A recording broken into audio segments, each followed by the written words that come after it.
Hello and welcome. This is going to be video number 3 in a 4-part series on imperialism.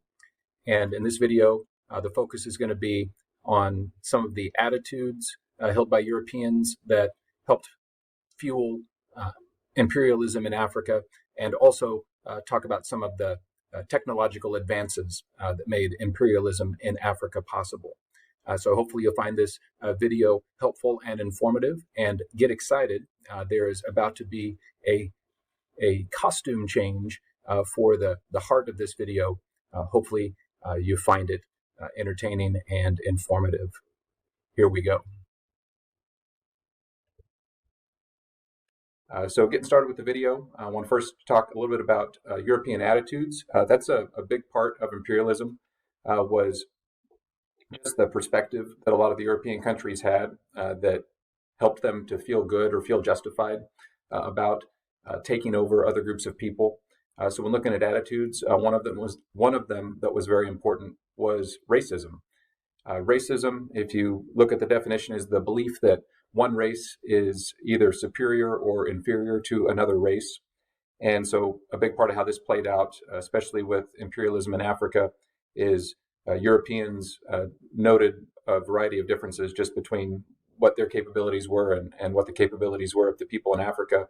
And then when they combined that with noticing differences in appearance, they attributed their more advanced state to their what they saw as very clear superiority. And it's not surprising then if you have a group of people that believe, based on factors such as just what you look like, that makes them inherently better, that it would make it easier for them to go in and take over other people, especially in ways that would be, certainly by our standards today, pretty cruel. So racism was definitely a big part of imperialism happening. Another factor that's related to attitude that I think is important to make note of is a concept called social Darwinism. Social Darwinism was a social theory that was around at this time that tried to apply some of the ideas that Charles Darwin had come up with evolution and natural selection, and applied them to human society. Now, that was a misapplication of what Darwin was talking about, but it was one that was used just the same. In fact, the phrase that you might be familiar with, survival of the fittest, comes from these ideas of social Darwinism. And basically what survival of the fittest suggests is that the fittest and the strongest people are the ones who end up with the most wealth and the most success. And basically, if you can have your way over someone else or another group of people, then you get to. And how this played into imperialism is because at this time, Europeans were encountering people that had lesser technologies than them, weren't as powerful, weren't as strong as them, that first of all, they saw that, well, they were simply more fit than the people that they were encountering. And that on top of that, and really, I think this is quite sinister when you stop and think about it, through these basic social Darwinist ideas, that they actually had a duty to come in and take over these people. That once they realized that there were people living less than them and had less than them and what they saw as inferior to them, that if they just let them live their lives in this, poor state, that it would actually be wrong for them to do that. And that whether you were talking about Africa or other parts of the world like Asia or the Pacific Island regions, wherever it was, if there were people that were less advanced than them being the Europeans, it was actually their duty to bring progress to them. So especially when you start believing things like it's your duty to come in and take over and change people, that's going to make it much easier for you to do that. Now, in addition to some of the attitudes and viewpoints that the Europeans had when it came to imperialism, technology also was a big part of making it possible. Going back to some of what you looked at yesterday with the takeover of Africa, and how at one point in time Europe didn't control much of it, but in a very short amount of time they pretty much took over all of it. A big part of that was not that their desire rapidly changed to do that, but that they finally had some of the technologies they needed to do that. So looking at just a few examples real quick. Look at the screen, Maxim machine gun. That was definitely one technology that made it easier to take over and conquer people. If you have access to a machine gun and the people you're up against don't, that gives you a pretty distinct advantage. Another technology that was important was the availability of steamships.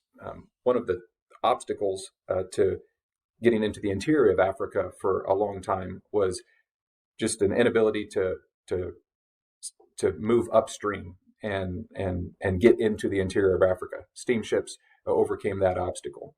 So those were two very helpful technologies, just being able to get into territory and then also control that territory. A couple other examples of technologies that were a little different but also very important. The picture on the left, it's kind of hard to see, but that's identifying rail lines that were starting to be built in Africa. Rail lines and then also telegraph lines represented opportunities to communicate more effectively. If Europeans were going to control a large territory, it was much easier to do when they could communicate effectively over longer distances. So that helped. And then malaria was an illness that in many parts of Africa was difficult to deal with. If you're not familiar with malaria, it's an illness that has all kinds of nasty symptoms. Basically, if you think of all the different possible things that might come up when you get sick, it seems like malaria might be one of those illnesses that have it. But among other things, with malaria, if you don't get it treated, you can end up getting dehydrated. And especially if you're not in a place that has good access to water, it can be a very deadly illness pretty easily. Quinine just happened to be a medicine that they came up with that didn't cure malaria, but it helped deal with it better. So as they started to overcome some of these different types of obstacles with their technologies and their advances, it simply just made it easier and easier for Europe to get into Africa. And all of this was starting to take shape by the last couple decades of the 1800s. And so the last thing that I wanted to speak to briefly was something called the Berlin Conference. With the desire of Europe to get into places like Africa and the capabilities of Europeans beginning to take shape to get into places like Africa, one concern that came up among European countries was if they all jumped into Africa at the same time, that they might end up going to war with each other and that would be very problematic. And so one important event in the mid-1800s, so 1884, 1885, was something called the Berlin Conference. Basically what this was representatives from a bunch of different European countries got together to essentially make plans for what taking over and dividing up Africa would look like. The biggest thing that they were hoping to avoid for themselves was going to war with each other over dividing up Africa. So it basically just looked at what that would look like, so that they could have a planned, organized way for taking over Africa. Now, something that probably won't be surprising is that when they had this conference, it just involved European people. It did not involve anybody from Africa. So the people who were going to be taken over didn't participate in this in any way, shape, or form.